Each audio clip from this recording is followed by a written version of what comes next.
When the blitz is on, you need to protect your most valuable asset. That's why the NFL looks to Cisco Security, powered by AI, to protect their data from cyber attacks. When the game is on the line, the NFL relies on Cisco. Said this last night, obviously disappointed in our performance overall.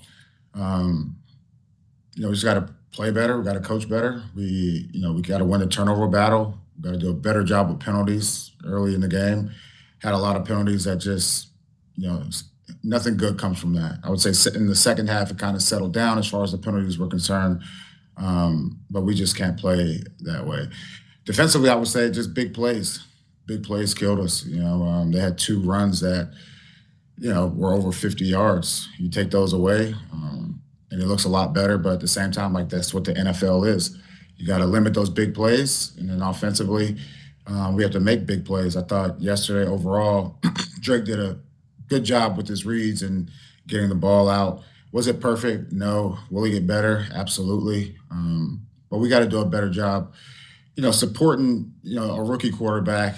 Yesterday, the run game, something that we've been good at for the majority of the year, was non-existent. And we just got to get back to the basics. And with that, we'll open up for questions. We'll start with Christopher Gasper, followed by Doug Kide.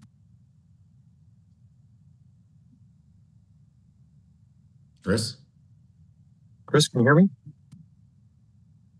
Christopher Price is here. Now, I don't know if Christopher Gasper's here. Oh, geez, I'm sorry. That's my fault. Sorry, Chris Price, sorry.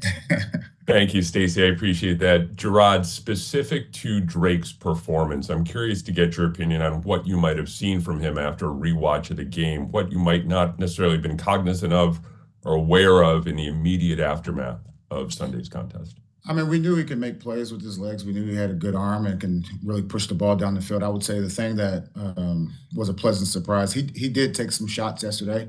I think there were 1 or 2 where he got up a little bit slow, but just his overall toughness, I think, was on display yesterday.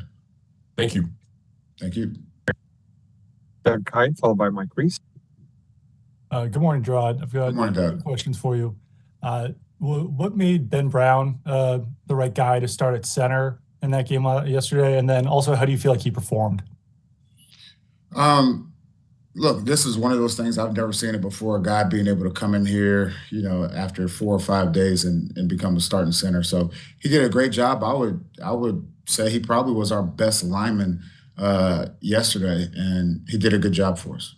He did a good job all through the week during practice, and then went out there and performed pretty well. And I got another quick one. On Joe Cardona, I think he was listed with a calf injury on the injury report, but then I think that was updated to a personal reason. Just want to get some clarification on why Cardona missed the game. Yeah, I don't want to, talk about the exact incident. He had a family matter that he needed to attend to, and we allowed that to happen. Thank you. Next question, Mike Reese. And hold for just a second, guys. There's some background noise. I'm going to mute all lines, and then we'll come back on. Hang on 1 second.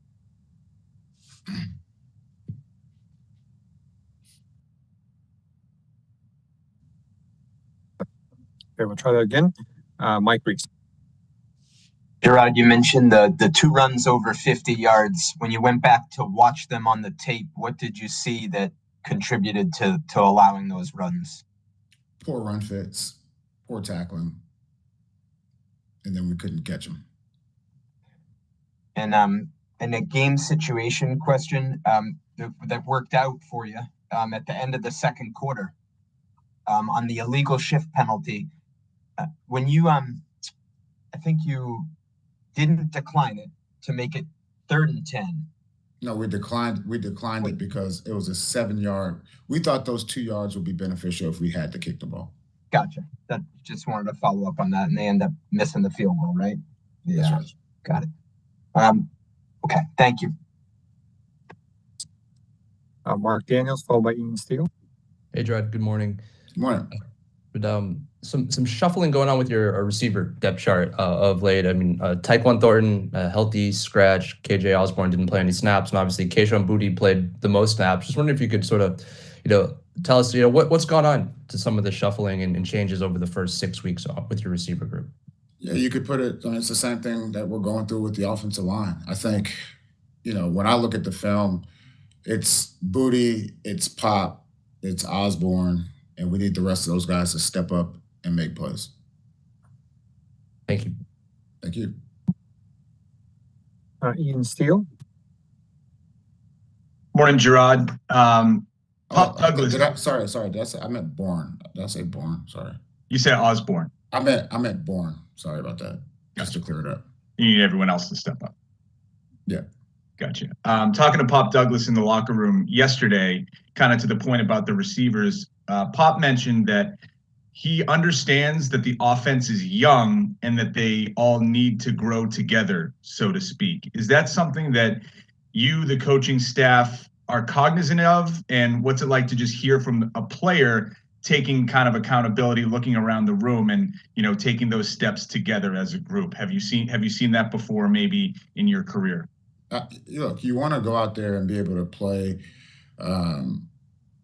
with a certain set of guys for the season. Obviously, through injuries and things like that, stuff pops up. That's why I always preach to, some of the backup players to prepare as if you're the starter. But I understand, whether we're talking about receivers or linebackers, whatever, you want to have that level of being comfortable with the guys out there with you. And, we got to steady this ship at some point in time, whether we're talking about the offensive line or the receivers. But we definitely need to settle the ship. And, having Drake out there, you could throw him in the same bucket. He needs to get on the same page as the receivers, the tight ends, and the backs, and that comes through just playing alongside each other.